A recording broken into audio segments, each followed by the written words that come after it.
नमस्कार मित्रांनो, स्वागत आहे आजच्या या नवीन ब्लॉगमध्ये। आज आपण प्रयागराज शहरातील विविध प्रेक्षणीय स्थळे बघणार आहोत। आज बाहेर थंडी कमी होती। सकाळचा नाश्ता आटपून आता आपण चाललो आहोत।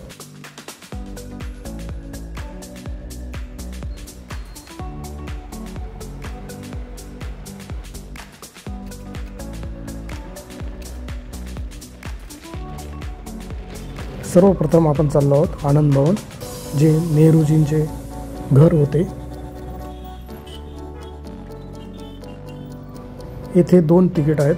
30 रुपयामध्ये खालचा मजला आपण बघू शकता। 100 रुपयात आनंद भवन येथील दुसरा मजला व स्वराज भवन, इंदिरा गांधीजींचे जन्मस्थान हे बघू शकता। आतमध्ये आल्यावर आपल्याला नेहरूजींचे निवासस्थान बघायला मिळते।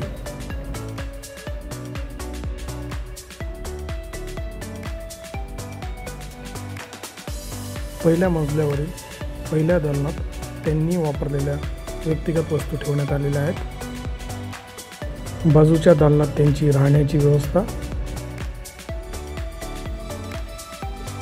येथे असलेले सुंदर गार्डन, ही त्यांची लायब्ररी, तसेच बैठक व्यवस्था।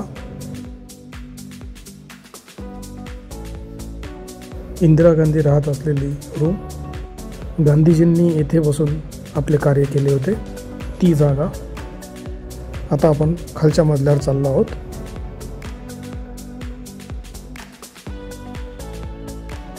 येथे बसून नेहरूजी आपले वाचन करत होते। ही आहे मोतीलाल नेहरूंची रूम।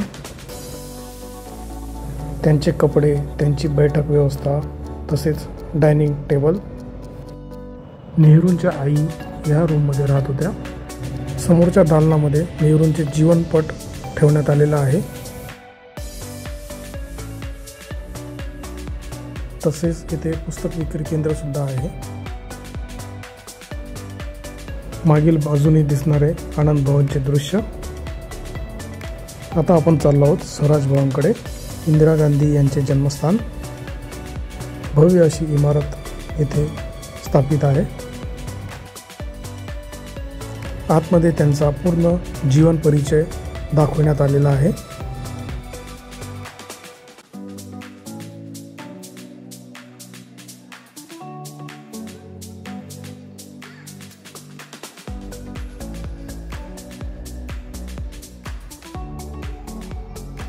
हे आहे त्यांच्या जीवनाचे शेवटचे चित्र। हे आहे स्वराज भवन मधील आतील दृश्य। आतील दालनामध्ये त्यांनी वापरलेल्या वस्तू ठेवण्यात आलेल्या आहेत। इथून निघून आता आपण चाललो आहोत नेहरू प्लॅनेटोरियमकडे।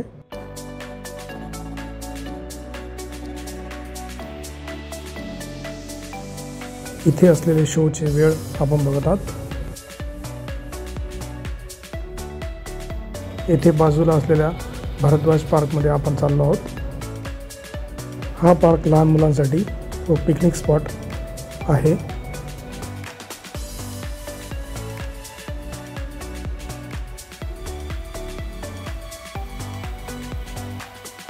हे आहे पार्कमधील दृश्य।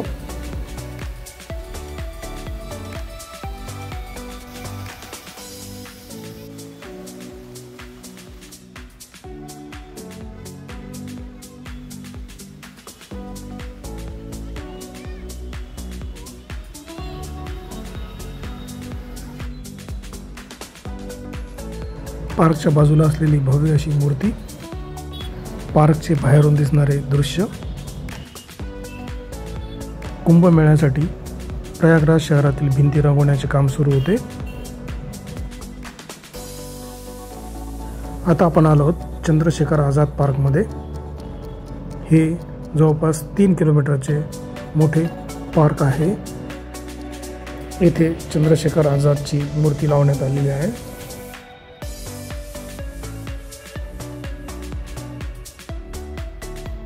या पार्कमध्ये इलाहाबाद म्युझियम सुद्धा आहे, ते सुद्धा आम्ही बघितले। हे आहे त्याचे दर। भव्य अशी इमारत आपण बघू शकता।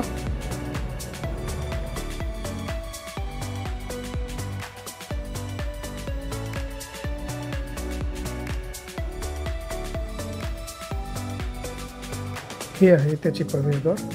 आतमध्ये गेल्यानंतर भव्य असे दालन आपल्याला पाहायला मिळते। या संग्रहालयामध्ये स्वातंत्र्य काळात ज्या घटना घडल्या आहेत त्याची सविस्तर माहिती देण्यात आलेली आहे।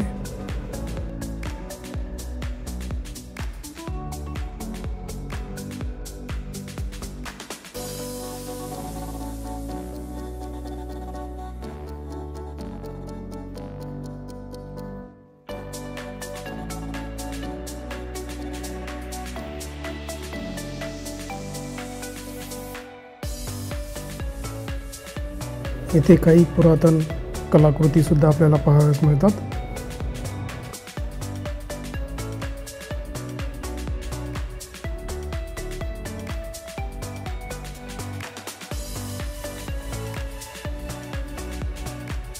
ही बाहेरून दिसणारी म्युझियमची बिल्डिंग। समोर आहे आझाद योगाश्रम। पार्कमध्ये असलेले सुंदर फुलांचे गार्डन। ही आहे सेंट्रल लायब्ररी। समोर आपण बघत आहात व्हिक्टोरिया मेमोरियल।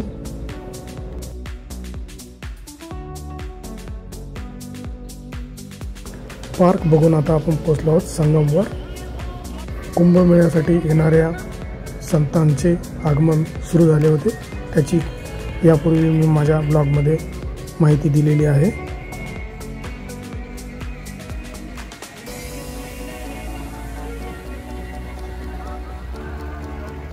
इथे असलेली गंगा आरती आता आपण बघत आहात।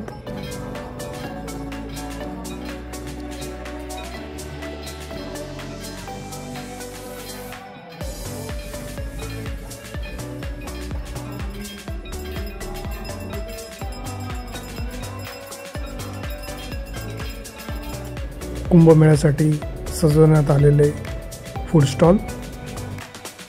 समोर आपण बघत आहात श्री आदि शंकर विमान मंडपम।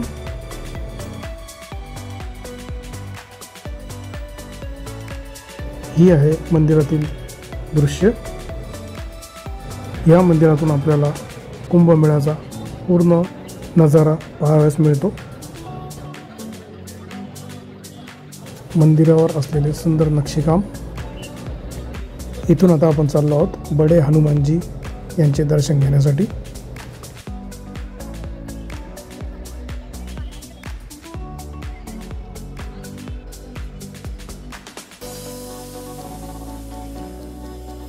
हे आहे त्याचे मागील द्वार।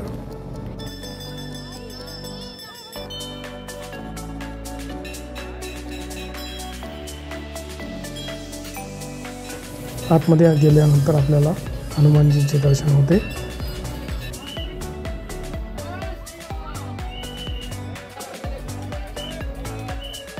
हे आहे मंदिराचे मुख्य प्रवेशद्वार।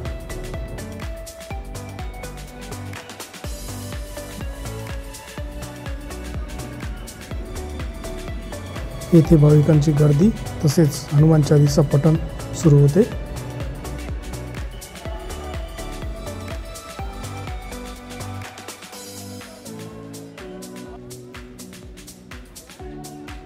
हे आहे गंगा नदीचे कॉरिडॉर। येथील किल्ल्यावर केलेली रोषणाई आता आपण बघत आहात। हा आहे कॉरिडॉर कडे जाण्याचा मार्ग। आता आपण पोहोचलो आहोत संगमवर। रात्रीची वेळ झालेली असल्यामुळे येथे असलेले दृश्य आता आपण बघत आहात।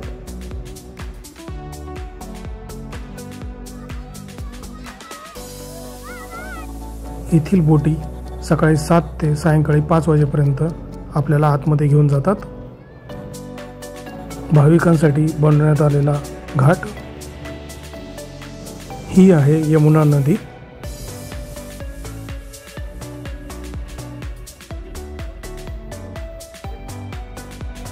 येथे भाविक स्नान करताना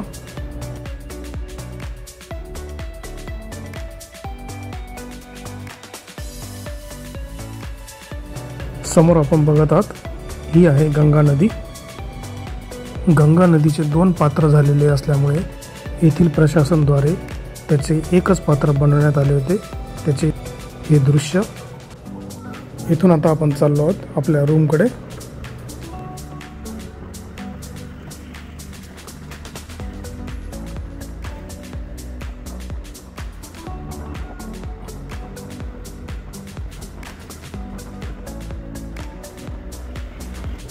पुन्हा दुसऱ्या दिवशी आपण पोहोचलो आहोत संगमवर. कुंभमेळ्यासाठी बनवण्यात आलेले विविध द्वार, VIP वाहनांची पार्किंगची व्यवस्था येथे करण्यात आलेली आहे. संगमवर आपण उंटाची सफारी सुद्धा करू शकता. येथे असलेली भाविकांची गर्दी,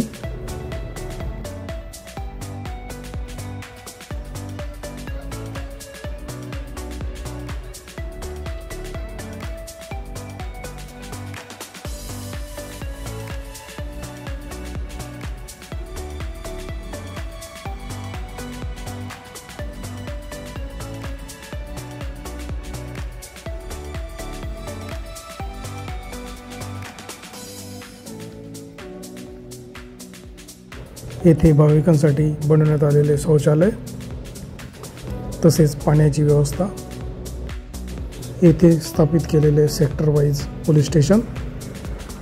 तर मित्रांनो, आजच्या या ब्लॉगमध्ये एवढेच. उद्या पुन्हा भेटू नवीन ब्लॉगमध्ये. व्हिडिओ आवडला असेल तर नक्कीच लाईक, शेअर, सबस्क्राईब करायला विसरू नका. धन्यवाद.